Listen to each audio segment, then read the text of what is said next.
여러분 안녕하십니까? 정관용입니다.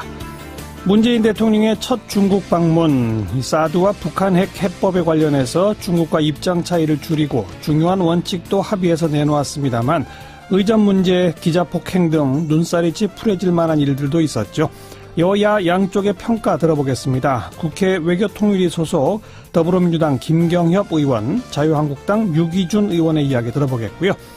7시 5분 시작되는 2부, 올 한 해를 마무리하는 기획 2017년의 사람들 만나봅니다. 올 한 해 수많은 사건들, 수많은 뉴스의 인물들 중에서 잊어버릴 수 없는 분들 만나는 시간, 오늘 그 첫 시간으로 사드 배치 문제로 참 고생 많으신 분들이죠. 경북 성주군의 소성리 할매들을 초대했습니다. 그리고 한 주간 우리 언론의 보도 흐름 전해드리는 미디어 포커스까지 준비합니다. 잠깐 광고 듣고 출발하죠. 첫 중국 방문에 나선 문재인 대통령, 사흘간의 베이징 일정 마무리하고 오늘 저녁 충칭으로 떠나게 되죠. 정상회담 등을 통해서 사드 그리고 북한의 해법 관련해서 양국 입장차를 줄이는 성과를 냈습니다만 홀대론 또 한국 기자 폭행 사태 같은 문제도 있었죠. 국회 외교통일위원회 여야 의원 연결해서 평가 들어봅니다. 먼저 더불어민주당의 김경협 의원 안녕하세요. 네, 안녕하세요. 김경협입니다. 아직 충칭 방문이 남아 있습니다만 일단 이번 방중 성과를 좀 전체적으로 어떻게 평가하십니까? 그동안에 지금 이제 사드 문제로 한중 관계가 대단히 악화돼 있었죠. 그런데 이제 이것을 지금 정상화, 복원시키는 과정에 큰 장벽을 넘었다 이렇게 이제 생각합니다. 사실상 정상 간의 관계 개선에 합의한 이제 첫 단추가 아닌가 이렇게 보고 있고요.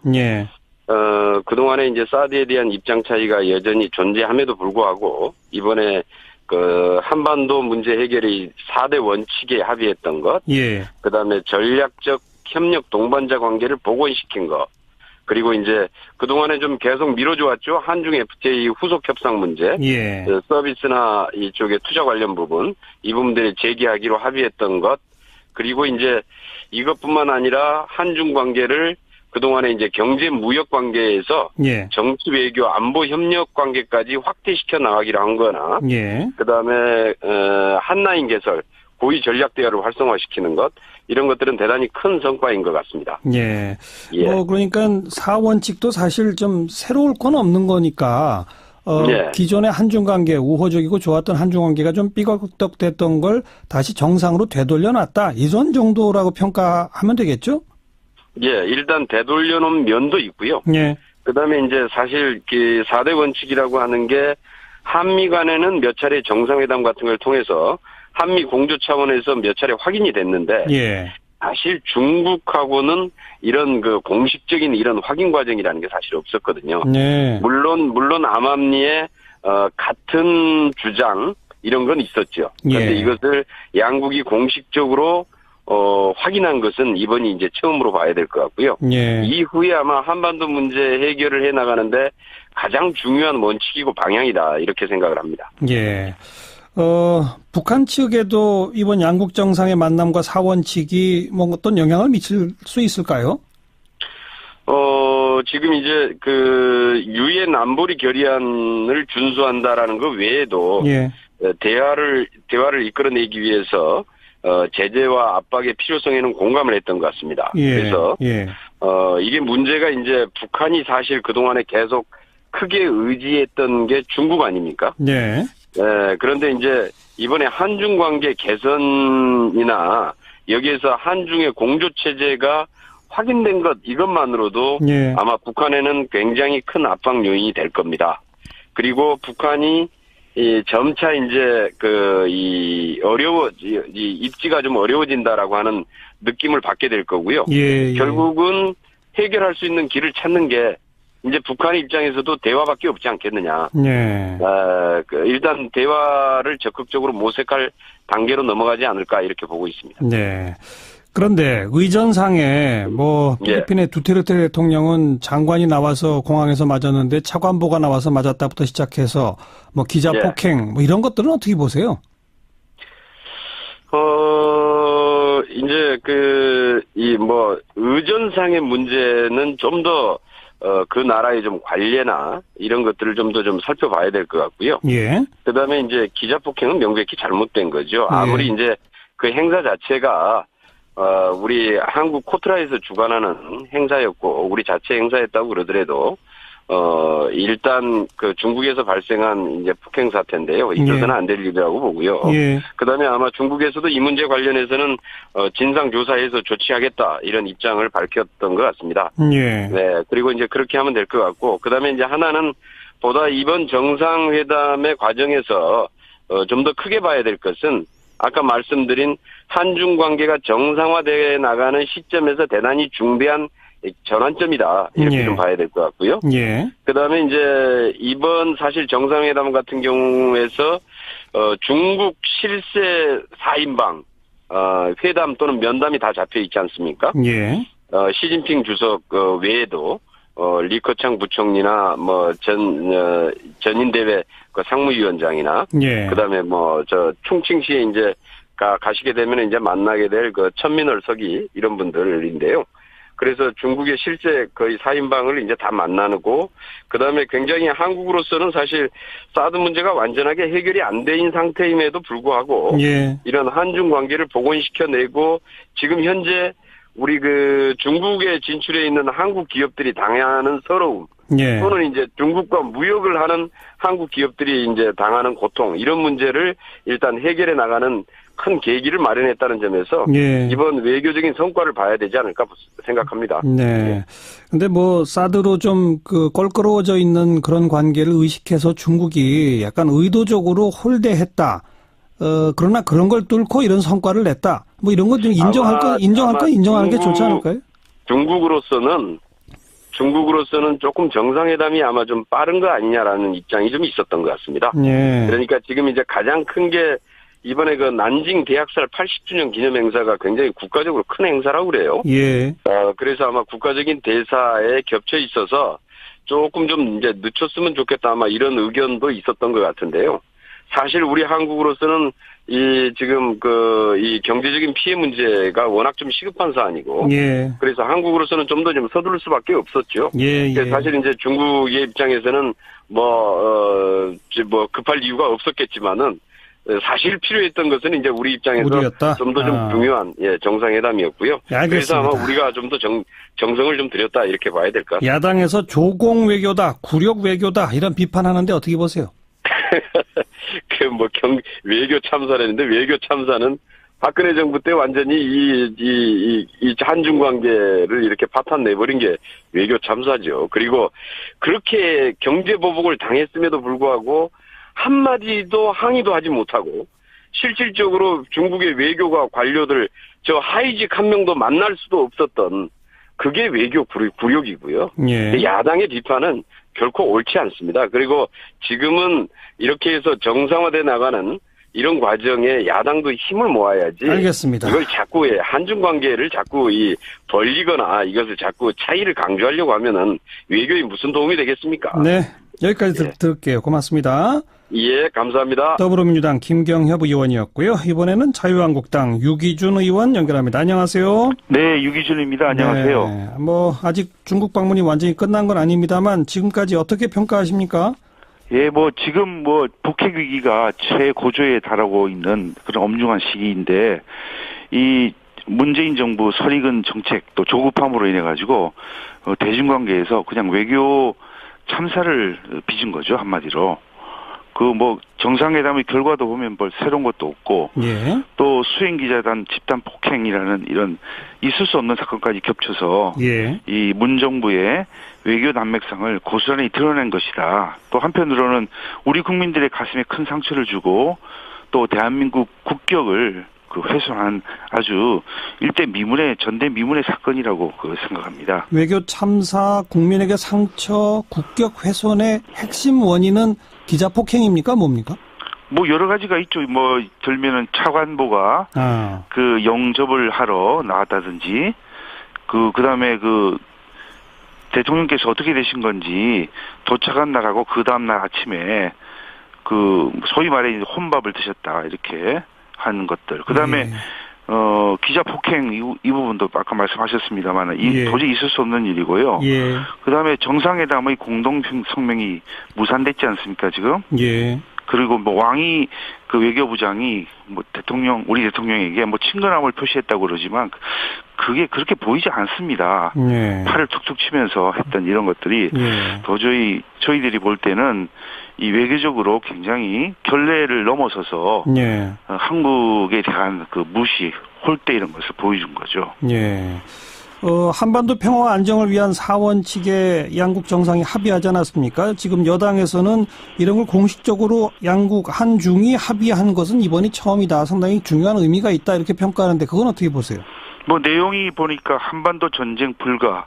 그리고 다른 세계는 이전부터 하던 건데 뭐 비핵화 원칙을 견고히 견지하고 또 북핵 문제는 대화 협상으로 해결하고 그다음에 남북 관계 개선 한반도 문제에 도움 이렇게 공감한다 발표를 했는데 예. 기존 원칙을 재확인한 것에 이제 불과하고요. 예. 그런데 이제 정작 우리가 필요한 것은 북핵 해결을 위한 그 압박과 제재 국면에서는 중국에 대해서 우리가 요구할 수 있는 게 원유 공급 중단이나 이거 못지않은 강력한 대북 제재 요청이 있어야 되는데 예. 이것에 대해서는 요청을 했는지 아니면 협의를 했는지 그 말이 없습니다. 예. 그래서 우리 국제사회가 대북 원유 공급 중단을 새로운 안보리 결의에 넣어야 한다고 이렇게 이야기하고 있는 마당에 예. 이것을 어떻게 한 건지 언급조차 없는 것이 굉장히 아쉽다고 생각합니다. 예. 근데 북한과 중국의 어떤 기존 관계 그리고 또 게다가 사드로 좀 꼬여 있는 한중 관계 이런 걸 고려했을 때 야당의 요구는 조금 너무 지나친 거다 이런 평가도 있을 수 있지 않을까요? 네, 사드에 대해서 전공법으로 가야죠. 우리가 그 북핵에 대한 방어 무기로서 또 그나마 이제 전체 우리가 볼 수 있는 범위도 한반도 북한 그 정도까지 그치는데 그것을 중국에서 다르게 해석을 해서 그 설치에 대해서 불만을 지속적으로 표시하고 예. 또 그것을 넘어서서 우리 지난번에 중국의 안보 이익을 침해하는 일이 없도록 유념하겠다 이렇게 또 말씀까지 대통령께서 하셔가지고 예. 중국에서는 이에 대해서 안 그래도 여러 가지 요구를 하고 있는 마당에 예. 중국이 우리의 어떤 국방 안보 의지에 대해서 좀 적게 생각한 것이 아닌가. 또 한편으로는 예. 중국은 뭐 우리가 배치하고 있는 사드보다 훨씬 더 강력한 방공 미사일 체계를 가지고 있고 네. 또 한편으로는 이제 전체적으로 범위가 뭐 괌이나 일본 전체를 포함하는 그런 방공 체계를 갖추고 있는 그런 마당인데 그걸 만약에 우리 문제 삼으면 우리가 문제를 삼아야지 왜 중국이 방어 무기에 불과한 사드를 가지고 이렇게 문제를 삼는지 납득이 되지 않습니다. 조금 아까 김경협 의원께서는 박근혜 정부 때야말로 사드에 대해서 엄청난 경제 보복을 당하는데 한마디 항의도 못했고 하위직 한 명도 만날 수가 없었던 그런 게 박근혜 정부 때 있었던 그 대중 굴욕 아니냐 이렇게 비판하던데요. 굳이 말씀드릴 필요 없이 박근혜 대통령이 중국 갔을 때 하고 지금 문 대통령 갔을 때 비교를 한번 해보시면 그 답이 자명한 것이고요. 그 다음에 그거에 관계없이 지금 이제 대통령 선거를 치르고 문 대통령 취임하신 지가 지금 거의 6달, 7달 넘었지 않습니까? 근데 그걸 자꾸 전 정부를 탓하는 것은 알겠습니다. 현재에 있는 것을 잘해야지. 자꾸 그렇게 말씀하시면 생각의 잘못된다 이렇게 보여집니다. 네. 뭐 일부 외교적인 문제점들도 분명히 있습니다만 그렇다고 그래서 중국 방문 일정 즉각 중단하고 철수하라. 이런 야당의 입장은 좀 너무 지나친 거 아니냐 이런 지적에 대해서 어떻게 보세요? 글쎄, 이게 지나치다고 생각은 하질 않습니다. 특히 기자단의 폭행 사건 이후에 여러 가지 또 일들이 이미 겹쳐 있는 마당에 그것까지 발생을 하니까 예.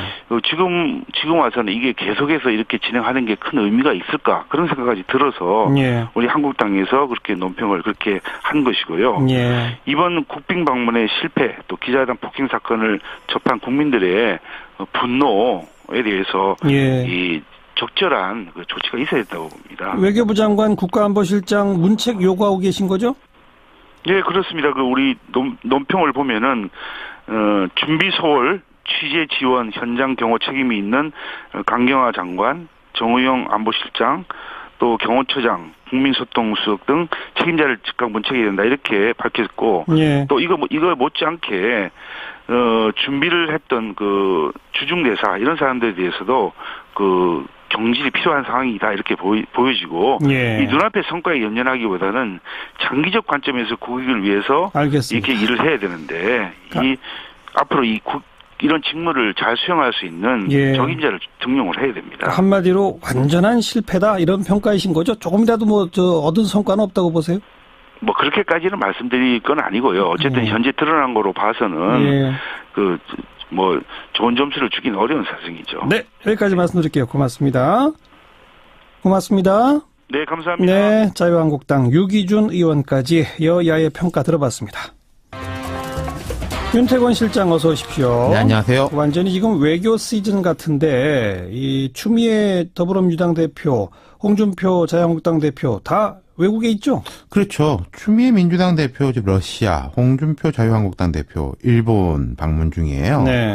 두 사람 다 올해 미국에 다녀온 바 있습니다. 이미. 갔다 왔죠. 예, 얼마 안 됐어요. 그리고 추 대표는 얼마 전에 또 중국도 다녀왔습니다. 뭐 나름대로 정당 외교가 아주 활발한 거네요. 그런 셈이죠. 올 봄에 이제 대선을 치렀고 총선은 좀 한참 남았고 해서 정치 일정상으로 보면 조금 여유가 있거든요, 실은. 예. 그래서 이제 뭐 당 대표들이 많이 나가는 것 같습니다. 내년엔 또 지방선거도 있으니까. 그렇죠. 평가가 어때요? 이제 솔직히 말씀드리면요, 뭐 두 사람에 대한 평가가 아니라 한국에서 정당 외교라는 게 좀 주목을 받기가 어려워요. 다른 나라도 사실 그렇죠. 네, 내각 책임제 국가는 약간 다릅니다만은 그 우리나라 같은 경우에는 외교에 있어서 정부 쪽으로 훨씬 무게추가 쏠리지 않습니까? 그렇죠. 물론 대선 주자급이 외국에 방문하면 조금 이야기가 달라요. 아하. 지금 뭐 두 분이 이제 뭐 대선 주자급이 아니라는 이야기는 아니고 지금 뭐 대선 된 지도 얼마 안 됐으니까 전반적으로 상황이 그렇다는 이야기죠. 그래서 크게 주목받지는 못하고 있다. 네. 한마디로. 자, 추미애 대표 어떤 일정 수행하고 있어요? 러시아 방문 중인데 6박 8일 일정이에요. 꽤 기네요. 우리가 개인이 여행을 가도 이제 한 나라에 요 정도면 오래 가는 거지 않습니까? 네. 예외적이죠. 예. 그만큼 이제 러시아에 공을 들이는 것 같습니다. 추 대표가 지금 러시아 가 있고 홍 대표가 일본 가 있고 최고 관심은 북핵 등 안보 문제 아니겠습니까? 당연하죠. 두 사람의 방점도 그쪽에 찍혀 있는데 네.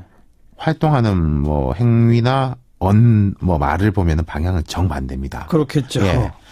추미애 대표는 그 러시아 여당인 통합 러시아당 초청으로 지금 방문 중인데 네. 한반도 평화를 위한 국제사회의 역할 주제로 한 강연에서 안보 측면에서 북핵과 미사일 개발로 촉발된 한반도 위기에 러시아의 균형추 역할이 갈수록 중요해지고 있다. 동북아에서 평화는 한미일, 북러중이라는 전통적인 양극 체제 대립 적대 체제로 간다면 희망을 찾을 수 없다 이렇게 이야기를 했어요. 예. 이게 전통적 프레임이지 않습니까? 한미일, 북중러 이렇게 되는 게. 예. 그걸 그래서는 안 된다는 깨기 거죠. 위해서 러시아가 노력을 해달라. 예. 이게 근데 가만 보면은 일본을 방문 중인 한국당 홍준표 대표의 발언에 대당하는 것 같기도 해요. 홍준표 대표는 뭐라고 했죠? 그 전통적인 걸 강조했죠, 오히려. 네. 홍 대표는 북핵에 대비해서 자유주의 핵동맹을 강조하겠다.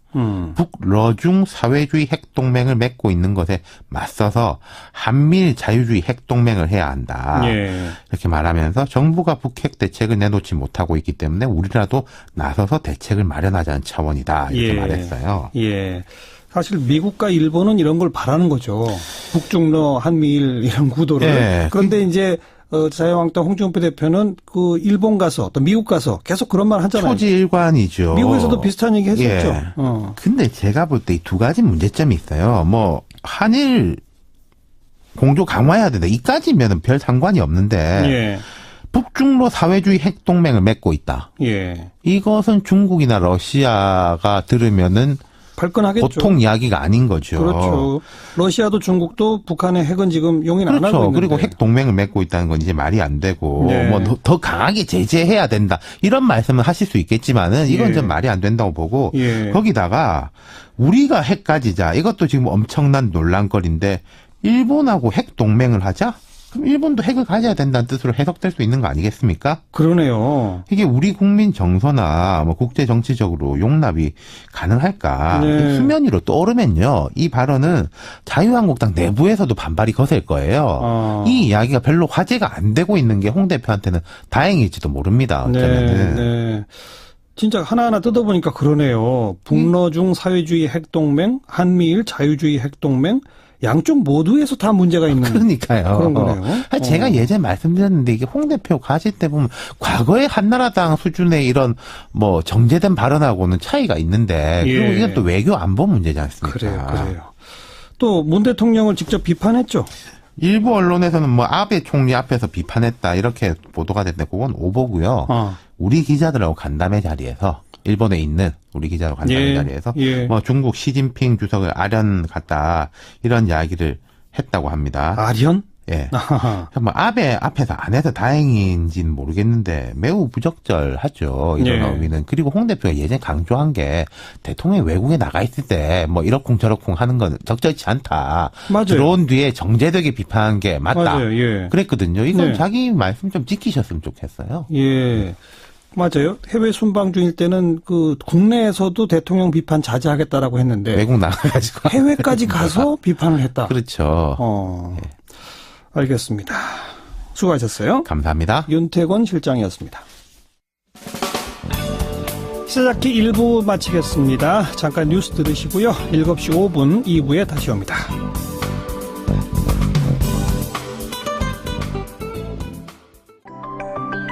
한 해를 마무리하는 연말입니다. 저희 시사잡기에서 올해의 사건, 그 당사자분들을 모시고 한 해를 정리해보는 시간, 2017년의 사람들 좀 가져보려고 합니다. 오늘 그 첫 시간인데요. 그 주인공분들은 바로 성주의 소성리 할머님들이십니다. 작년 7월 성주에 사드 배치가 확정된 이후에 이 소성리 주민분들 1년 넘게 사드 철회 투쟁을 지금 이어가고 계시죠. 이분들이 오늘 아주 특별한 상을 받게 되셨다고 해요. 성유보 특별상인데요. 그래서 스튜디오에 직접 좀 초대했습니다. 소성리 할머님 두 분 모셨는데요. 부녀회장 임순분 회장님 안녕하세요. 어서 오십시오. 네, 안녕하세요. 네, 그리고 도경임 할머님. 네, 안녕하세요. 어서 오십시오. 네. 성유보 특별상 타러 오늘 기차 타고 올라오신 거죠? 예. 몇 시에 출발하셨어요? 11시 반에 출발했습니다. 오전 11시 반. 힘드셨겠네요. 네. 이 성유보 특별상이 어떤 상인지 아세요? 그 민주 언론인상이라고 들어서 알고 있습니다. 예. 성유보 선생이 이 1967년에 동아일보 기자가 되셨던 분인데 74년 그 박정희 정권 때 해직당하시고 그 후에 이제 민주언론 운동을 쭉 하셨고 나중에 한겨레 신문에도 또 계셨고 근데 자꾸 하셨어요. 그래서 몇 년 전에 이 성유보 특별상을 만들었는데 소성리 주민분들이 이번에 상을 타시게 된 겁니다. 네네. 그 상 탄다는 소식 언제 들으셨어요? 3일 전에 들었습니다. 그 소식 듣고 어떠셨어요, 기분이?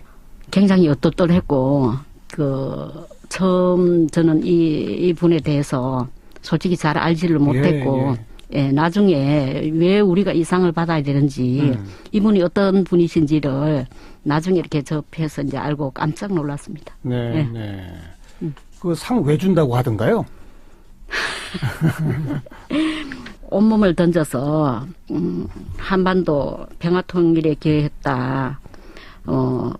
국민적 생존권과 민주주의 헌법적 가치를 알리는데 헌신적으로 임했다 이러면서 이렇게 주신 걸로 저는 그렇게 알고 있습니다.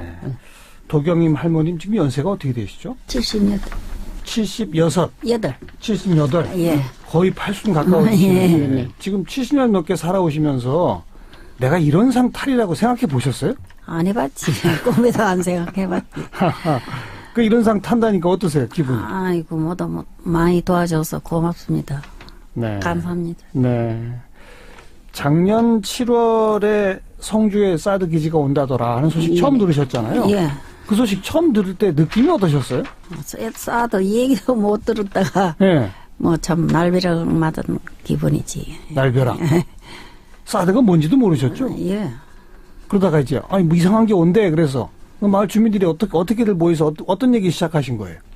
처음에는 저희 소성리가 아니고 성주읍의 성산포대로 결정이 났을 때 성주에 이 사드가 온다라고 했을 때 처음 한 2, 3일은 저희들 이 사드를 몰라서 이게 사드라는 게 무엇인데 이렇게 많은 국민들이 반대를 할까 하고 이제 언론을 통해서 알고 또 많은 분들한테 사드 얘기를 들으면서 예. 그때서 이제 주민들이 우리 말이 아니어도 예. 이 한반도 땅에 저런 무기가 들어와서는 안 된다라고 생각을 하면서 성주 촛불에 예. 저희들이 근 1년여를 성주 촛불로 나갔습니다. 네, 네. 그 이후 사드가 소송리로 4월 26일 날 이렇게 들어오게 된 거죠. 네, 네.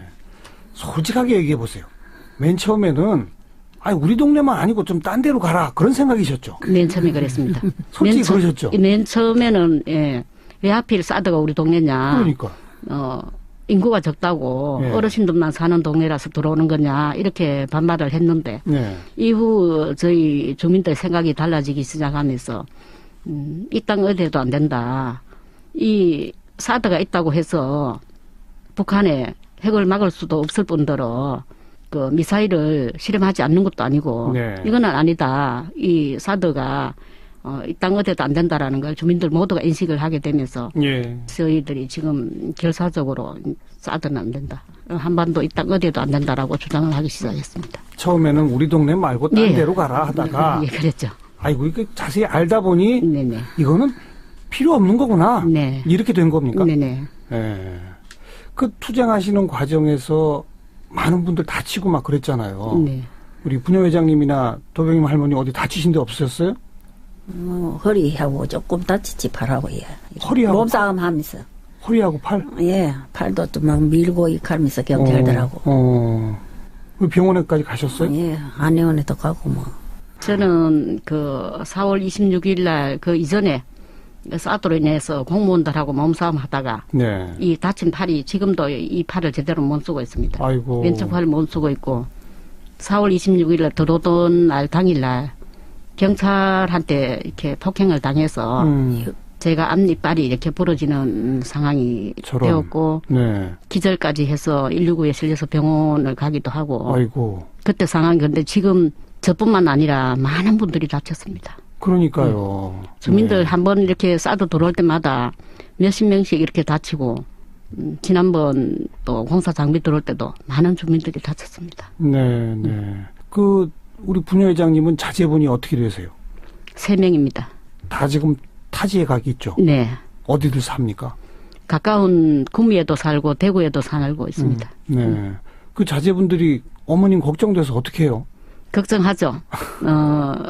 한두 번 다쳤을 때는 괜찮은데 네. 너무 심하게 다쳐서 병원을 이렇게 실려가고 이러니까 제발 다치지만 말라고 그리고 제발 엄마가 맨 앞에는 안 섰으면 좋겠다고 네. 그렇게 그런 얘기들 많이 하면서 걱정을 하죠. 근데도 맨 앞에 쓰시죠? 그 부녀회장이기 이전에 또 제가 또 마을에서는 굉장히 젊은 층에 들어가는데 그렇죠. 예. 그 할머님들이 이렇게 연로하신 분들이 앞장서서 하시는데 네. 그 젊은 사람들이 그냥 뒤에 있을 수는 없죠. 네. 저희가 앞장서야죠. 도경님 할머님은 자제분이 어떻게 되세요?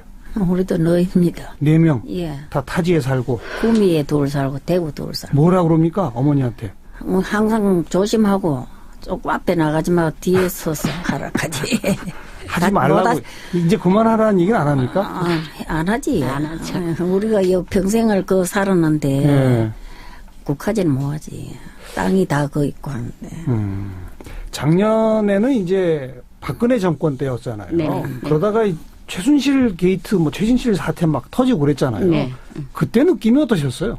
최순실 사태 터질 때 저희들은 이게 사드가 단순히 어느 날 갑자기 이렇게 저희들 동네에 들어온 것이 아니라 분명히 뭔가가 최순실과 박근혜와 이렇게 연관성이 있을 거다. 네. 그리고 이 사드도 분명히 미국의 이 로키드 마틴사하고 예. 분명히 모종의 거래가 있을 거라고 생각을 하고 이 부분을 예. 좀 확실하게 예. 파헤쳐줬으면 좋겠다라는 많은 분들이 그렇게 생각을 하고 했었지만 네.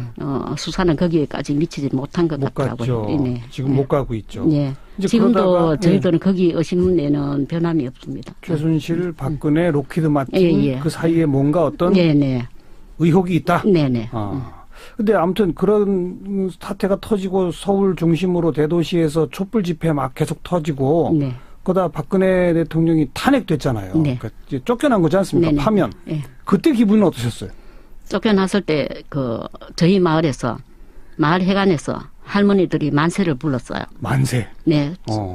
저희 동네 어르신들이 박근혜를 100% 지지하셨던 분들입니다. 과거에? 네. 예. 그랬던 분들이 딱 탄핵되던 그 순간 텔레비전 앞에서 만세를 부르면서 이제 사드가 뽑혀나가겠구나. 끝나겠구나. 네. 예. 그런 기대감을 가졌습니다. 도경님 할머님도 박근혜 찍었었죠? 네. 그죠? 예. 근데 쫓겨나니까 기분 좋으셨어요? 예. 이제 또 딴 후보가 나와서 막 좀 사드는 왜 해줄랑가. 그걸 기대를 했지. 그랬죠. 예. 네. 그리고 이제 대통령 선거를 빨리 했어요. 5월 달에. 네. 문재인 대통령이 됐습니다. 네. 솔직히 사드 도로 가져갈 줄 알았죠. 네. 문재인 후보가 후보 시절에 그 차기 정권에 넘겨라 사드 문제는 이렇게 계속 주장해 왔었고 문재인 대통령이 후보가 몸담고 있는 민주당에서 국회의원들은 늘상 우리 대통령이 보관이 있다. 네. 당선이 되는 그 순간 바로 사드 문제를 해결할 것이라고 많은 국회의원들이 저희 말에 와서 그렇게 얘기를 하고 갔었어요. 그래요. 네. 근데 사드가 정작 들어오고 나서는 예. 한 번도 찾아오지 않았고 예. 대통령이 당선된 이후에 국회의원들이 아무도 오지 않았고 아이고. 그 이후 7월달, 9월달에 들어온 사드는 더 무자비하게 저희 그러니까요. 주민들을 짓밟고 들어왔습니다. 처음엔 2기만 했다가 네, 나머지 4기가. 4기를 그냥 다 기습 배치한 겁니까? 네, 네, 아닙니까? 네. 그때 기습 주민들이 배치. 제일 많이 다쳤고. 많이 다쳤습니다. 그죠? 네. 문재인 대통령 되면은 사드 도로 가져갈 줄 알았는데 네. 또 해결한다고 국회의원들이 계속 왔었는데 네. 당선된 후에는 한 명도 안 왔다고요? 안 왔습니다. 정말요? 예. 어. 그리고 전부 한 번도 안 할 뿐만 아니고 지금은 주민들을 오히려 해유하는 예. 뭐 행자부 장관이라든지 주민들에 대해서는 최대한 배려를 하겠다. 네. 보상을 충분히 하겠다. 예, 예. 이런 얘기를 하면서 오히려 주민들 간에 이간질을 시키면서 그런 역할들을 하고 있지 실제로 우리 주민들이 무엇을 요구하고 있는지 어떻게 사드 반대를 하고 있는지 정작 현장에서의 목소리는 한 번도 담아간 적이 없습니다. 네. 보상해 주겠다. 돈 충분히 줄 테니 이제 그만해라. 그거군요. 아니에요. 그럼요. 실제로 돈 얘기가 아니라 이분들이 얘기하기에는 마치 다른 분들이 들었을 때 소송이 주민들한테 돈으로 무엇을 보상해 주는 것처럼 이렇게 들렸는데 그게 아니고 예. 성주군에 이렇게 어떤 사업을 주겠다는 것을 소송이 주민들과 충분히 대화를 했다. 충분히 그 보상을 하겠다. 이렇게 묘하게 이렇게 흘리는 거예요. 네. 그 말 듣고 다른 주민들 가운데 이제 그만하자 이런 분들도 생깁니까? 저희 마을 주민들은 그런 분들이 안 생기고요. 소송 일은 없는데. 없어요. 예. 다른 밖에 있는 분들이 성주 분들이 가운데. 국민들 가운데서는 사업을 준다 하고 뭐 전철을 놔준다 하고 이렇게 하니까 예. 찬성하는 분들이 있었죠. 그렇죠. 네네. 지금 솔직히 문재인 대통령에 대해서 막 섭섭하고 서운하고 그러시겠네요. 서운하죠. 우리가 사드 해주려고 해서 사전투표까지 했잖아요. 미리. 아이고. 다 가서 사전투표로 예. 찍어줬는데 예. 한마디 하세요 대통령한테. 문재인 대통령이 섭섭합니다. 소송에 하면 오시든지 해야지 사드를 어찌든지 물리쳐 주이소. 분회장님도 한마디 하세요. 우리가 촛불을 들어서 대통령을 만들었지 않습니까? 처음에 생각을 갖고 있던 촛불 대통령으로서의 당당함을 잊지 말고 앞으로도 소신껏 좀 해 나가시고 네. 미국에게도 정말로 우리 한국의 입장을 제대로 잘 전달해서 이 사드가 미국으로 돌아갈 수 있도록 이렇게 좀 애써 주십시오. 예. 지금도 그 기지로 공사 차량들 계속 들락날락 거립니까? 네. 들락날락 거릴 때 계속 막으세요? 아니면 지금은 막고 있습니다. 세번마다 막고 있지. 매일매일? 예. 21일 날 11월 21일 날 공사 차량이 65대인가 이렇게 들어갔어요. 예. 가던 날 주민들 150명이 모여서 그 앞 길을 막았는데 경찰 5,000명이 또 무자비하게 저희들을 짓밟고 들어갔지 않습니까? 그렇죠. 예. 그때 한 30-40명의 주민들이 다쳤습니다. 예. 갈비뼈 부러지고 다리 골절, 손가락 골절, 이렇게 모르기 이렇게 다치신 분 이렇게 많은 분들이 나왔는데 그리고 나서 12월 달 들어서면서 공사 인부들이 네. 또 매일 이렇게 새벽에 들어가려고 시도를 해요. 예. 그럼 저희들이 할 수 있는 방법은 인부들을 막는 수밖에 없지 않습니까? 그래서 매일 주민들이 새벽 4시만 되면은 일어나서 그 한 20분 정도 걸어 올라가서 그 앞길을 막는데 젊은 지킴이들은 그래도 낫는데 이렇게 어머님처럼 70대, 80대 이 어르신들이 그 앞을 막는데 혹여나 이 언 땅에 넘어져서 다칠까봐 걱정도 되고. 그렇죠. 네, 이렇게 오히려 경찰들이 지금은 할머니들 때문에 선뜻 손은 못 쓸 정도로 예, 저희들이 아주 막 그렇게 새벽마다 막으시면 결국에서 네. 공사인분은 못 들어갑니까? 못 들어가. 지금까지 못 들어가고 계속 있습니다. 못 들어가고 네네, 있어요. 네. 그러니까 그 11월 21일 날 큰 부상 사태가 벌어진 이후에 네. 경찰들도 좀 지금은 조심은 하는군요. 예, 신경은 좀 쓰죠 아무래도. 네.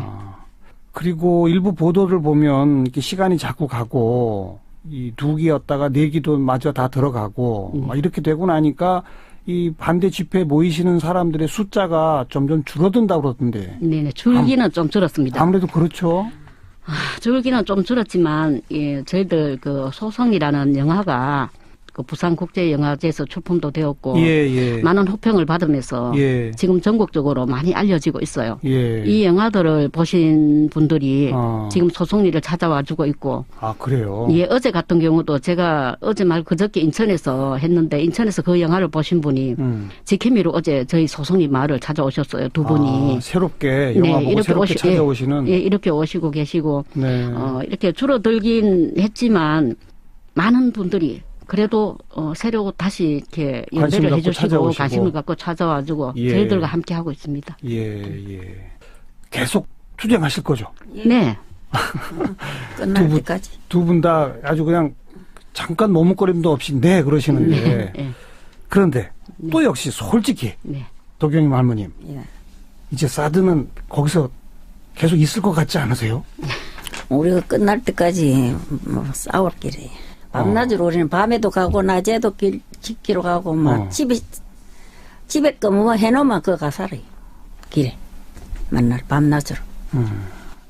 뭐 지금 정부의 입장은 이 환경영향 평가를 해서 네네. 부적합 판정이 나면 언제든 딴 데로 갈 수도 있다라고 말은 하지만 네. 지금 그냥 거기를 거의 굳어진 것 같이 느껴지진 않으세요, 회장님? 우리는 그 환경 영향 평가를 정말로 정부에서 정말로 제대로 밟아서 이게 처음 들어올 때부터 어떠한 문제점이 있었고 어떤 불법이 있었는지에 대해서 명확히 파헤쳐서 예. 거기에 대해서 진실을 규명을 해주고 예. 그리고 그 많은 국민들이 이 사드에 대한 문제를 제대로 안다면은 네, 결코 네. 이 사드는 소송에 있을 수가 없고 한반도에 배치되어 있어서도 안 되죠. 네. 그래서 저희들은 지금 희망을 버리지 않는 것이 분명히 이 사드는 뽑혀 나갈 것이다. 뽑혀 나간다. 예, 그런 믿음으로 이렇게 싸우고 있습니다. 네. 아유, 이제 그냥 소송리로 사드 기지 굳어진 거 아닙니까라고 여쭤본 제가 다 무한해지네요. 아, 분명히 뽑혀 나갈 것이다. 네. 라는 믿음을 갖고 끝까지 싸우시겠다는 두 분. 예. 아유, 머리가 숙여집니다, 정말. 감사합니다.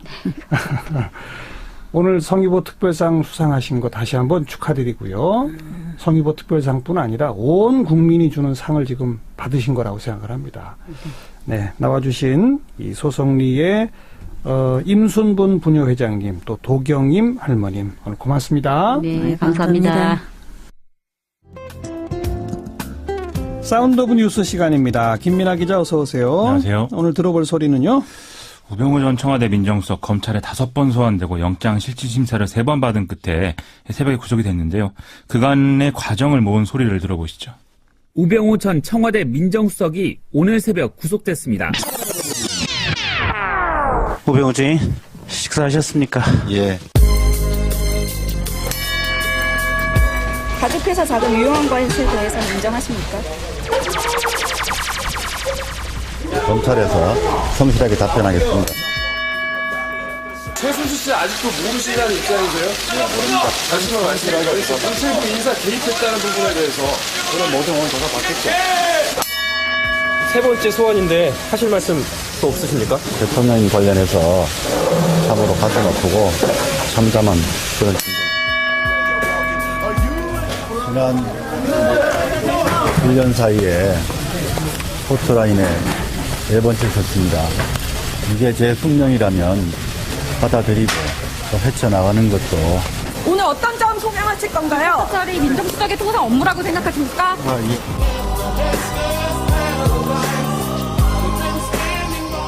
네, 구속영장 2번 기각됐었는데 이번에는 발부가 된 결정적 이유는 뭡니까? 공직자와 민간인에 대한 불법 사찰 때문이다 이렇게들 해석을 하는데요. 재판부가 밝힌 내용을 보면은 혐의 사실이 소명되고 특별감찰관 사찰 관련 혐의에 대해 증거인멸에 염려가 있다 이렇게 표현하고 있습니다. 우병우 전 수석은 국가정보원을 시켜서 이석수 당시 대통령 직속 감찰관을 포함해서 문체부 간부들 이광구 우리은행장, 김진선 전 평창 동계올림픽 조직위원장, 조희연 서울시 교육감 등을 다 뒷조사했다 이런 의혹을 받고 있죠. 네. 우병우 전 수석은 국정원의 불법 사찰을 지시한 일이 없고 통상적인 업무를 수행한 것뿐이다 이렇게 얘기를 하고 있다는데 이게 받아들여지지 않은 것 같습니다. 네. 특히 그 이석수 전 특별감찰관 사찰 지시 그거는 사실 또 자기를 위해서 한 거니까 이게 결정적이었겠죠? 그렇습니다. 민정수석의 업무 범위가 워낙 광범위하고 또 수사 및 정보기관들하고 밀착될 수밖에 없는 측면이 있어서 지금까지는 이게 다 통상적 업무였다. 이런 항변에 상대적으로 좀 힘이 실렸던 것이었는데 네. 이석수 전 특별감찰관의 경우는 말씀하신 대로 우병우 전 수석이 본인을 향한 감찰을 방해한 것이기 때문에 그러니까요. 좀 결정적으로 작용한 것 같습니다. 이석수 전 특별감찰관은 최근에 우병우 전 수석 재판의 증인으로 나와서 우병우 전 수석의 가족 회사인 정강 관련 비리와 아들 병역 특혜 의혹에 대해서 감찰을 벌이던 중에 섭섭하다라는 취지의 전화를 직접 받기도 했다. 이런 증언을 하게 됐는데 이게 일종의 압력 행사 아니겠습니까? 예. 그래서 이런 정황을 보면은 우병우 전 수석이 특히 이 대목에 대해서 증거인멸에 나설 가능성이 높다. 재판부가 이렇게 판단한 거 아니겠냐는 겁니다. 네. 그리고 이건 좀 별건이지만 이석수 전 특별감찰관도 왜 기밀 누설 혐의로 검찰 조사도 받았었잖아요. 그렇습니다. 그건 어떻게 돼가고 있어요? 우병우 전 수석의 감찰을 이석수 전 특감이 시도를 할 때 조선일보 기자하고 스마트폰 메신저로 우병우 전 수석 혐의에 대해서 나눈 대화 이런 것들이 갑자기 MBC 뉴스를 통해 보도가 돼서 이 배경이 뭐냐 여기에도 좀 관심이 쏠린 바 있었죠. 예. 이후에 박근혜 정권에서 검찰이 기밀 누설 피의자로 이제 소환을 해서 조사를 했었는데 지난 국정감사에서 윤석열 서울중앙지검장이 밝힌 바에 따르면 이것에 대한 수사는 거의 초기 단계에서 중단된 채 방치되고 있다. 이렇게 얘기를 하고 있습니다. 좀 이 부분도 어떻게 되는 것인지 빨리 결론을 내리는 게 좋을 것 같습니다. 매듭을 지어야죠. 그렇습니다. 네, 다음 뉴스는요. 세월호 참사 당시 청와대 보고 시간이 30분 늦게 조작된 것에 더해서 청와대가 국가위기 상황에 컨트롤타워 역할을 한다는 내용이 담긴 위기관리 지침이 사후에 무단 변경됐다. 이런 의혹을 기억하실 텐데요. 예. 지난주부터 검찰이 세종시 대통령기록관 압수수색해서 여러 차례 당시 생산된 청와대 문건을 열람했다고 합니다. 대통령 기록물법에 의하면 대통령이 지정한 기록물은 최장 30년까지 열람이 제한이 되는데 아시다시피 박근혜 전 대통령 파면 이후에 황교안 권한대행이 청와대 문건들을 대거 대통령 지정 기록물로 지정을 해서 검찰 수사가 좀 어려움을 겪어왔었죠. 현행 법에 의하면 국회 제적 3분의 2 이상 찬성이 있는 경우 그리고 관할 고등법원장이 영장을 발부하는 경우에 예외적으로 열람이 가능한 것인데 이 영장을 받아서 이제 이 부분에 대한 수사가 가능해졌다는 것입니다. 네. 그리고 해양수산부가 지난 9월에도 세월호 희생자 유골 수습 사실을 은폐했다. 이런 보도가 나왔었죠? 권영빈 세월호 선체조사위원이 오늘 전원위원회에서 애초 선체에서 발견된 것으로 알려졌던 단원고 조은하 양의 유골이 수중에서도 발견된 바 있고 또 수중에서 발견됐다. 이렇게 발표가 됐던 고창석 교사의 유골이 선체에서도 발견됐다는 사실을 최근에 알게 됐다. 이렇게 밝혔는데요. 예. 이게 무슨 얘기냐면 세월호 인양 과정에서 유골이 유실됐을 가능성을 보여준다라는 것이기 때문에 이 대목에 대해서 명확한 사실을 조사해야 될 필요가 있다라는 게 이 권영빈 위원의 주장이었습니다. 이 보도에 대해서 해수부는 해명 없습니까? 예, 해명 자료를 바로 냈는데요. 해당 유골 2점의 발견 사실은 언론에 즉각 공개했고 신원 확인 결과도 해당 유가족들에게 알렸는데 이 신원 확인 결과를 대회에 공개하지 말아달라는 요청에 따라서 비공개한 것이다. 이렇게 해명을 하고 있습니다. 그럼 이건 은폐했다는 것은 잘못된 보도로군요. 이 해수부 주장은 그렇습니다. 예. 또 해수부는 11월 중순에 이런 내용을 선체조사위원회와 유가족들에게 설명을 했고 11월 30일에 선체조사위원회에 보고서를 보내서 이 미수습자 수습 현황 전반과 이 유골 이 유실 가능성에 대한 분석 결과도 투명하게 제공을 했다 이렇게 설명을 했거든요. 예. 그런데 또 선체조사의 관계자들은 해수부로부터 그러한 설명을 들은 기억이 개별적으로 이제 없고 11월 30일에 보냈다는 보고서는 12월 4일에 우편직인이 찍혀 있는 상태고 또 이 사안 관련해서 구체적인 내용을 설명을 들은 게 12월 7일 날 전화 통화를 통해서였다라고 지금 주장을 하고 있습니다. 이 말들이 다르군요. 그렇습니다. 그래서 추가 조사를 통해서 좀 이런 의혹들은 빨리 종식을 해야 되지 않겠는가 그런 생각이 그래야죠. 듭니다. 자, 다음 뉴스요. 정부가 가상화폐 관련 규제안을 얼마 전에 발표를 했는데요. 이게 공식 보도되기도 전에 인터넷 커뮤니티에 보도자료 초안이 돌아다녀서 큰 논란이 된 바 있습니다. 맞아요. 이낙연 총리가 유출자를 찾아서 조치를 해라 이런 지시를 특별히 내리기도 했었는데요. 이 유출자는 관세청 직원이었던 걸로 밝혀졌다고 오늘 보도가 되고 있습니다. 정부는 추가 조사를 거쳐서 징계 등의 어떤 합당한 조치를 취하겠다 이런 입장입니다. 어떻게 유출됐다는 거예요? 일단 국무조정실 과장이 논의 과정에서 기재부의 의견을 좀 수렴하기 위해서 위해서 기재부 소속 사무관에게 파일 형태의 자료를 이제 이메일로 보냈다는 것이고 이 파일을 갖고 업무 협의를 위해서 또 이 사무관이 다른 사무관과 과장들에게도 전달을 하는 과정이 있었다는 겁니다. 네. 그런데 이 자료를 받은 사람 중에 관세청 소속의 사무관이 있었는데요. 이 사람이 전임 근무자들이 포함되어 있는 공무원들이 모인 이 단체 카톡방에 자료를 찍은 사진을 또 올렸다는 것이죠. 아하. 이 카톡방에는 업무와 관련이 없는 사람들도 있었는데 그중 한 명이 또 다시 다른 텔레그램 방에 파일을 옮겨서 이 방에서 또 기자와 기업체 직원 등으로 구성된 단체 채팅방으로 자료가 또 옮겨져서 네. 본격적으로 여기서부터 외부 유출이 시작됐다는 게 조사 내용입니다. 그럼 카톡이나 텔레그램 이런 거 업무용으로 쓰면 안 되는 거 아닌가요? 공직자들은? 그렇죠. 이게 나쁜 마음을 먹으면 어떤 방법으로든지 자료를 뭐 유출하는 것은 가능하겠지만 이런 가능성들을 줄이기 위해서 외부와 차단된 업무 연락 시스템을 쓸 필요가 있다. 이건 뭐 상식적인 얘기겠죠. 또 규정에도 이런 거 쓰지 말도록 하는 내용이 있습니다. 예. 그런데 일선 공무원들은 일종의 업무 효율성 이런 문제 때문에 카톡과 같은 이런 메신저들을 쓸 수밖에 없다. 이렇게 주장을 하고 있는데요. 행정안전부는 2014년도에 이런 문제 해결을 위해서 공무원 전용 모바일 메신저인 바로톡이라는 걸 개발했습니다. 하지만 현재 이용률이 매우 저조한 상태이고 방치되어 있다고 하는 것이죠. 좀 무엇이 문제인지 파악을 해서 좀 이런 메신저들을 제대로 사용할 수 있도록 대안이 좀 마련돼야 될 것 같습니다. 예. 다음 뉴스는요? 임종석 대통령 비서실장이 9일부터 12일까지 아랍에미리트와 레바논을 방문을 해서 현지에 파견되어 있는 아크 부대와 동명 부대를 격려하는 이런 일정이 있었는데요. 예. 자유한국당 김성태 원내대표가 오늘 이 일정을 두고 이명박 정부 시절의 원전 수주에 대해서 문재인 정부가 리베이트 등의 어떤 의혹을 제기하는 것에 대해서 아랍에미리트 왕세자가 불만을 품고 국교 단절까지 언급하는 바람에 그걸 달래기 위해서 임종석 실장이 급파된 것이다. 이런 소문이 있다. 이렇게 주장을 해서 좀 파문이 일고 있습니다. 예. 김성태 원내대표는 이걸 뭐 밝히기 위해서 국회 운영위를 열어야 한다라고 지금 주장을 하고 있습니다. 청와대는 뭐라고 그럽니까? 양국의 발전을 뭐 협의하러 간 것일 뿐이지 이런 주장은 대꾸할 가치가 없다. 또 일고의 뭐 가치도 없다. 이런 이제 얘기를 했는데요. 하지만 임종석 실장의 중동 방문이 뭐 이례적인 일정인 거는 뭐 이견의 여지가 없어서 이것과 관련한 논란은 계속 또 이어질 것 같습니다. 그래서 뭐 국회 운영위는 열리는 겁니까? 어떻게 되는 겁니까? 더불어민주당은 이런 정치 공세로 국회 운영위를 열 수는 없다. 이렇게 지금 항변을 하고 있는데요. 당분간 좀 이것과 관련해서는 힘겨루기 양상이 될 것 같습니다. 그런데 이 상황의 이면에 국회 운영위원장직에 문제가 있는 거 아니냐 이런 시각도 있는데요. 원래 국회 운영위원장은 여당 원내대표가 관례적으로 맡아왔는데 예. 여소야대 국면에서 정권이 바뀐 이후에 정호택 당시 원내대표가 운영위원장직을 유지해 왔다는 것이죠. 그렇죠. 그런데 최근 더불어민주당은 정호택 원내대표 임기가 끝나서 운영위원장을 바꿔야 되는 이제 상황이 됐고 때문에 이 기회에 여당이 다시 이걸 찾아와야 된다 이렇게 주장을 하고 있는데 예. 김성태 원내대표는 아니다 내가 해야 된다 이렇게 거부를 하고 있다는 겁니다. 예. 그래서 김성태 원내대표가 이런 의혹을 좀 제기함으로써 운영위원장직 문제를 정치 쟁점화하려는 이런 목표도 갖고 있는 거 아니겠느냐 이런 해석도 여의도에서 나오고 있습니다. 그렇군요. 자, 다음 뉴스는요? 오늘 국민의당 당무위원회가 김대중 전 대통령 비자금 허위 제보 의혹 당사자인 박주원 최고위원 비상징계 안건을 각하를 했는데요. 박주원 최고위원이 오늘 자발적으로 최고위원장직과 도당위원장직을 사퇴한다 이렇게 밝혔기 때문이다라고 하고 있습니다. 그래서 당규상 비상징계를 할 필요가 없어졌고 그래서 당기윤리심판원의 징계를 요구하는 이 정식 징계 제소 절차를 거치는 게 낫겠다라는 판단을 했다는 거죠. 제소는 안철수 대표가 직접 하기로 결정을 했다고 하는데요. 오늘 결정은 이 문제가 박주원 전 최고위원이 당원이 되기 전에 있었던 일이라서 징계 무효 소송을 제기할 경우에는 패소할 수도 있다. 이런 점을 우려한 것으로도 알려져 있습니다. 예. 그 의혹에 대한 박주원 전 최고위원의 입장은 변함이 없는 거죠? 오늘 자진 사퇴를 선언하면서 안철수 대표의 뜻이 뭔지 충분히 안다 이런 말도 했고요. 이번 사태는 바른정당과의 통합을 반대하는 당내 세력이 사전에 꾸민 음모다 이렇게도 강조를 했거든요. 그런데 이 배우로 사실상 지목된 박지원 의원, 이용주 의원은 크게 반발하고 있습니다. 아무튼 뭐 잘못은 안 했지만 정치 논리상 자기가 사퇴할 수밖에 없다 이런 얘기를 한 것인데 앞서 당무위의 판단과는 달리 또 경기도당직은 유지한다는 얘기도 나와서 논란이 계속되고 있습니다. 또 오늘 국민의당이 당대표실에 걸린 배경을 떼수건 사진으로 바꿔서 좀 새로운 모습을 보여주려고 하는 그런 모습도 있었는데 떼수건 사진이요? 그렇습니다. 좀 때를 밀듯이 예, 좀 묵은 예. 때를 없애보겠다 이런 얘기겠죠. 예. 근데 당 상황이 계속 이러니까 별로 이제 의도한 효과를 거두지 못하는 그런 상황으로도 이어지는 것 같고요.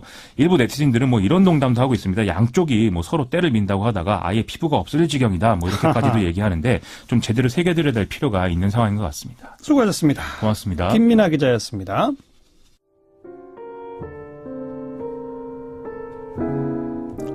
세라 맥락클란의 노래입니다. Christmas time is here. Christmas time is here.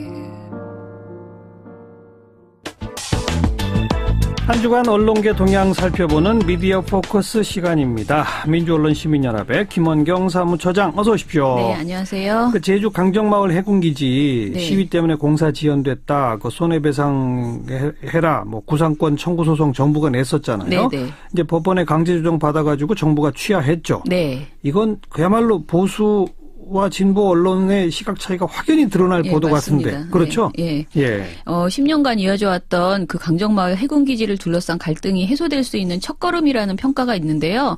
정부는 입장 자료를 통해서 갈등 치유와 국민 통합을 위한 대승적 차원에서 법원의 조정안을 수용키로 결정했다라고 밝혔습니다. 이제 정부와 일부 언론의 시각이고. 네. 예. 그런데 이른바 보수신문들은 불법 시위꾼이 낼 돈을 탕감해줬다라면서 네. 강하게 비판하는 보도를 내놨습니다. 예. 정부의 강정마을 구상권 철회에 대해서 가장 많은 보도를 한 신문은 조선일보였습니다. 12월 13일 보도를 살펴보면 조선일보가 총 6건, 경향신문이 4건, 한겨레가 3건, 동아일보와 중앙일보가 2건, 한국일보가 1건을 보도했습니다. 네. 주로 조선, 동아, 중앙일보는 강하게 비판하고 한겨레, 경향은 의미 있는 결정이라고 평가를 했습니다. 네. 한겨레 보도를 볼게요. 사설 강정마을 구상권 철회 10년 갈등 풀 첫 단추대길이라는 13일자 사설에서요. 법원의 강제 조정안을 받아들이기로 한 정부 결정을 환영한다. 자유한국당과 일부 보수 언론이 이번 결정을 비판한 것에 대해서 이렇게 말합니다. 지난 10년간 갈등의 역사에 완전히 눈감은 일방적 주장일 뿐이다. 라고 비판했어요. 예. 한겨레는 애초 해군기지 유치 결정과 이후 과정은 모두 주민의 뜻과 관계없는 날림과 날치기의 연속이었다면서 주민들이 그동안 사법 처리를 받고 마을 공동체가 붕괴되었던 점을 비판을 했습니다. 네. 그리고 공사 지연 책임을 전적으로 주민에게 돌리는 논리도 문제가 있다라면서 실제 충돌을 우려해서 도에서 공사 중지를 요청한 사례가 있었고 도가 네, 예. 도에서 그리고 군과 업체가 스스로 일정을 조정한 적도 있기 때문이다라고 설명을 했습니다. 예. 이런 논란을 외면한 채 주민을 좌파 폭력 세력으로 몰아서 거액 소송을 계속하라는 것은 국가가 국민을 상대로 본때 보이기를 하라는 얘기에 다름 아니다.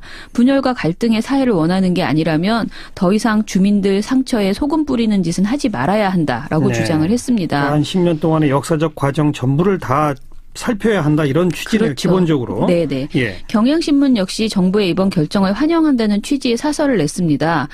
비슷한 내용이었고요. 한국일보는 사설은 내지 않았지만 기사에서 강정마을회 제주 군사기지 저지와 평화의 섬 실현을 위한 범도민대책위원회 등 주민들의 긍정적인 반응을 잘 실어줬습니다. 네. 원희룡 제주지사 등의 정치권에 환영하는 목소리도 보도를 했습니다. 예. 그런데 조선, 동아, 중앙일보는요. 주민 동의 없이 밀어붙인 국책사업으로 인한 피해자들을 살펴보기는커녕 이들을 모두 불법 시위꾼들이라고 비난하는 논조를 펼쳤습니다. 한 측면만 보도했다 이거군요. 네네. 예. 가장 큰 목소리로 비판한 신문은 조선일보였는데요. 조선일보는 13일 일면 보도인 불법 시위꾼들이 낼 돈 세금으로 메운다라는 보도에서요. 불법 시위를 매우 강조했습니다. 네. 국가 안보나 중요 사업을 불법 시위로 방해한 경우에 면죄부를 준 셈이다라고 평가를 했고요.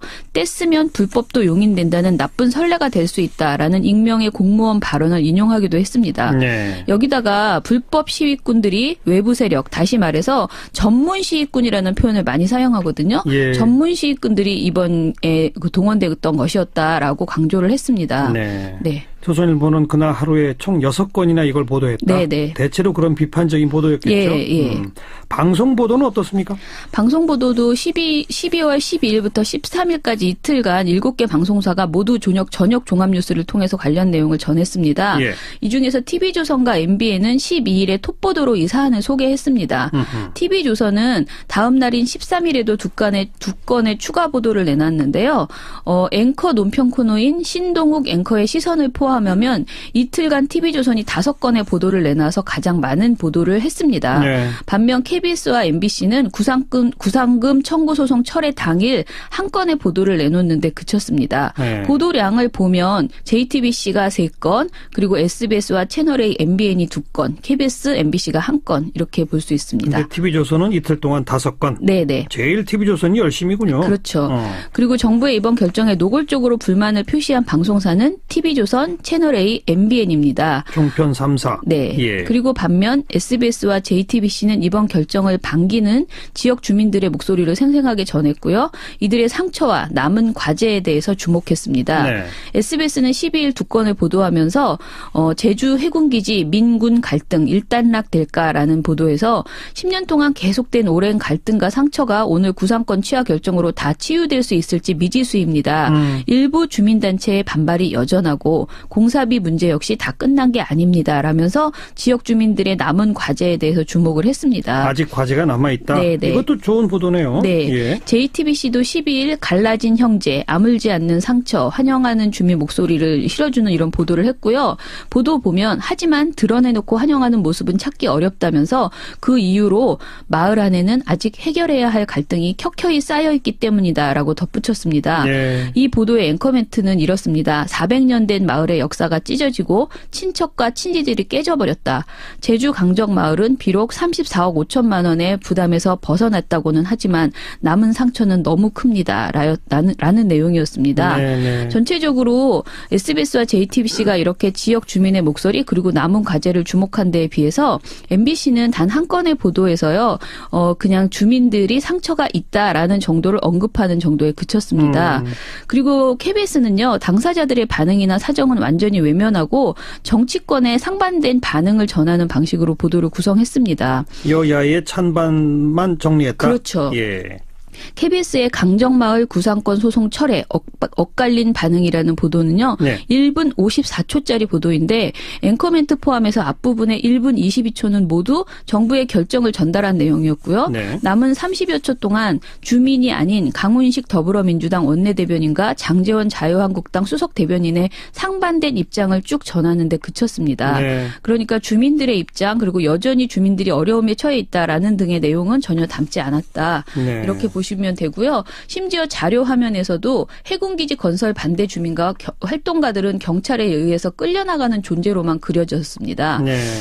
그리고 제가 아까 말씀드린 대로 이 사안을 비판적으로 그렸던 방송사는 TV조선 채널A MBN이었는데요. 네. 이 중에서도 가장 강경한 태도를 보인 것은 TV조선이었습니다. 보도 건수도 많고. 네. 그러니까 조선일보와 TV조선이 지금 비슷한 비슷한 태도를 보이는 그렇죠. 거죠. 예. 그런데 저는 오늘 이번 결정에 대해서 신문사와 방송사들이 어떤 입장을 갖는가 그 자체보다는요. 이 정부 결정을 비판하는 과정에서 억지에 가까운 주장을 하는 그런 사례만 좀 중심으로 이야기를 해볼까 합니다. 어떤 억지요? 일단은 조선일보를 볼게요. 예. 조선일보는 외부 세력의 반대에 비해서 강정마을 주민들은 해군기지를 찬성했다라는 식으로 보도를 했습니다. 그래요? 예, 보도에서 내세운 근거는요. 이겁니다. 작은 어촌인 강정마을이 전국적으로 주목받기 시작한 것은 2007년 4월 마을회에서 제주 해군기지 유치를 결정하면서부터였다. 강정마을이 유치 희망을 밝힌 후인 2007년 5월 제주도는 해군기지 건설에 관한 여론조사를 실시했다. 제주도민 54.3%, 강정마을 주민 56%가 찬성 의사를 밝히면서 강정마을이 해군기지 부지로 결정됐다라고 보도를 했습니다. 예. 그러나 조선일보가 인용했던 여론조사는 당시에도 문제가 있다는 지적이 많았습니다. 2006년 6월 한겨레 20일에서 보도한 것에 의하면요. 2007년 6월. 2007년. 예. 2007년 6월 한겨레 20일에 제주의 해군기지가 결정됐다라는 기사를 보면요. 제주 도의회 오옥만 의원이 이렇게 말합니다. 지난 4월까지만 해도 여론조사 결과 도민의 70%가량이 해군기지 건설에 대해 잘 모른다고 답했는데 이런 상황에서 해군기지 문제에 대한 인지 여부와 찬반 여부만 물은 여론조사는 정책 결정의 근거가 될 수 없다라면서 이 여론조사가 문제가 있다라고 제기를 한 것이죠. 예. 강정마을 해군기지 유치를 결정했을 당시에도 제대로 공지하지 않은 채 1,900여 명의 마을 주민 가운데 고작 86명만을 긴급 소집했던 마을 총회에서 졸속으로 유치를 결정했던 것이었습니다. 예. 그래서 그 당시에 큰 문제가 있었죠. 예. 대표성을 띠기 어려운 주장만을 가지고 마치 순수 주민은 해군기지를 찬성했는데 네. 외부 사람들이 들어와서 반대했다라는 식의 보도를 한 것이죠. 그러니까 지난 10년 갈등의 첫 출발지가 네. 애초에 사전 작업 충분히 없고 주민 동의 충분한 토론과 동의 절차 없이 그렇죠. 부지를 덜컥 결정해버린 게 시작이었잖아요. 그렇죠. 그리고 거기에 이제 근거로 삼았던 게 이런 잘못된 몇몇 주민들의 찬성 뭐 이거 네네. 아니었습니까? 네. 근데 그걸 조선일보나 TV조선은 기정사실화 해버렸다. 네. 다시 10년 전으로 되돌리려고 하는. 그렇죠. 지금까지도 그 얘기를 하고 있는 거죠. 또 다른 사례가 있어요? 억지에 가까운 주장 가운데? 일단 TV조선의 그 새로운 앵커로 SBS 출신 신동욱 앵커가 돌아왔거든요. 예. 그런데 신동욱 앵커의 시선이라는 12일 방송에서요. 신 앵커는 기지건설을 반대하는 사람들은 이 바위, 그러니까 구럼비 바위입니다. 네. 이 바위를 천연기념물로 지정하자고 했습니다. 그렇게 되면 기지 공사를 할 수 없습니다. 문화재위원회가 조사했더니 다른 해안 지형과 그리 다르지 않았습니다. 반대 세력은 처음엔 기지 앞바다에 천연기념물 연산호가 많다고 했습니다. 해군이 용역비 14억 원을 들여 조사했지만 나오지 않았습니다. 다음엔 기지 부지에 사는 붉은발 말똥개와 맹꽁이, 민물새우를 옮기라고 했습니다. 예. 일일이 손으로 잡아 이주시키느라 5달이 걸렸습니다. 라면서요. 기지건설 반대자들이 공사를 막기 위해서 억지를 부리고 거짓말을 쏟아냈다는 식의 설명을 했습니다. 예. 그런데 사실 이는 전혀 사실과 다른 주장이었습니다. 사실은 뭡니까? 우선 연산호부터 말씀드릴게요. 예. 환경부 지정 멸종위기 야생생물, 문화재청 지정 천연기념물, 멸종위기에 처한 야생생물 종의 국제거래에 관한 협약이 지정한 국제적 멸종위기종으로 관리되고 있는 생물입니다. 네. 그런데 이와 관련해서 해군본부는 2009년 8월에 작성한 제주 해군기지 환경영향평가서를 통해서 연산호는 군집 형태로 존재하지 않고 공사 시 부유물질 발생에 의한 저서생물의 피해는 크지 않다고 주장을 했습니다. 예. 그런데 2013년 3월 제주 해군기지 건설 사업 환경 영향 조사 결과 보고서를 보면요. 연산호의 감소 현상이 관찰됐지만 이는 여름철 연이은 태풍의 영향으로 인한 차이로 사료된다고 주장을 했습니다. 네. 이런 셀프 검증에 대해서 강정마을회와 환경단체가 크게 반발을 했습니다.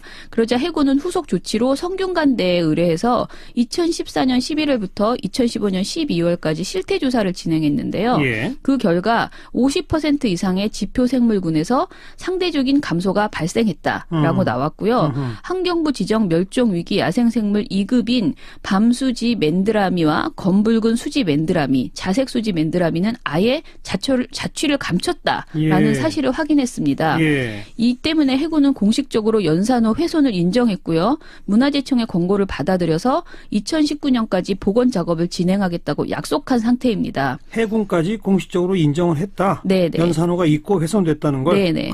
그런데 이 상황을 아까 그 방송에서 해군이 비용을 들여 조사했지만 나오지 않았습니다라고 간단하게 요약한 것이잖아요. 아니 나오지 않았습니다가 사실이 아닌 거죠. 그렇죠. 그러니까 이것은 말이 안 되는 보도였다. 예. 또 멸종위기종인 붉은발 말똥개와 맹꽁이 등의 경우에는 주민의 요구 이전에 사실은 국가가 나서서 보호를 해야 했던 생물입니다. 네. 그런데 모든 분노의 화살을 멸종위기종의 보호를 요구한 해군기지 건설 반대자들에게 일방적으로 쏟아내는 이런 보도를 한 것입니다. 그리고 신 앵커가 다른 해안 지형과 그리 다르지 않았습니다라고 폄훼했던 구럼비 바위 역시 길이 1.2km 너비 150m에 달하는 보기 드문 단일 용암 너럭바위였습니다. 네. 국내 유일의 바위 습지인데요. 해군기지 건설에 방해가 되는 모든 것을 별것 아닌 것으로 치부하는 이런 보도의 태도가 굉장히 당혹스러웠습니다. 네. 또 신 앵커는요. 정부는 치유와 화합을 말했지만 소송 대상 116명 중에 원래 강정마을 살던 주민은 30명 난짓합니다. 대상 단체 5곳 중에 외부 단체가 4곳입니다라는 주장을 내놓기도 했습니다. 예. 그런데 국가와 정치 권력의 독단에 저항해서 해군기지 건설 반대 투쟁에 나선 이들이 토박이 강정마을 거주자냐 아니냐 이것이 그렇게 중요하다고 볼 수 없다고 생각합니다. 네. 치유와 화합이라는 취지와 대체 어떤 측면에서 토박이 강정마을 거주자는 이런 소송을 하면 안 된다는 것인지 납득하기가 어렵고요. 예. 그리고 성주 사드 배치 문제나 밀양 송전탑 건설 문제 등에서 매번 반복되어 오는 이런 외부 세력 프레임 이것은 너무 진부하다라는 생각이 듭니다. 예. 그리고 신 앵커는 이런 말도 합니다. 노무현 정부 초기 어느 스님이 경부 고속철 터널 공사에 반대해 단식을 했습니다. 환경단체는 터널 공사로 도룡뇽이 죽는다며 소송을 걸었습니다. 공사가 중단되면서 그 부담은 고스란히 국민이 짊어져야 했습니다. 완공 뒤 조사해보니 도룡뇽은 잘 살고 있었습니다. 그로부터 14년 우리는 한 발자국도 나가지 못했습니다. 앵커의 시선은 그 도롱뇽에서 붉은발 말똥개까지였습니다라는 이런 비아냥을 쏟아내면서 마무리가 되거든요. 예. 그런데 정작 과거에 사로잡혀서 현 상황의 문제점을 제대로 인식하지 못하는 것 아닌가 이런 지적을 할 수밖에 없었습니다. 네. 오늘은 강정마을에 대한 구상권 청구 소송 취하에 대해서 이 보수 진보 언론에 극명하게 엇갈리는 그러면서 비판을 위해 사실도 일부 왜곡한 그런 보도들을 좀 분석을 해봤습니다. 수고하셨습니다. 네, 감사합니다. 민주언론시민연합 김원경 사무처장이었어요. 사자키 이번 한 주 순서 모두 마치겠습니다. 좋은 주말 보내시고요. 월요일 저녁 다시 인사드리죠. 안녕히 계십시오.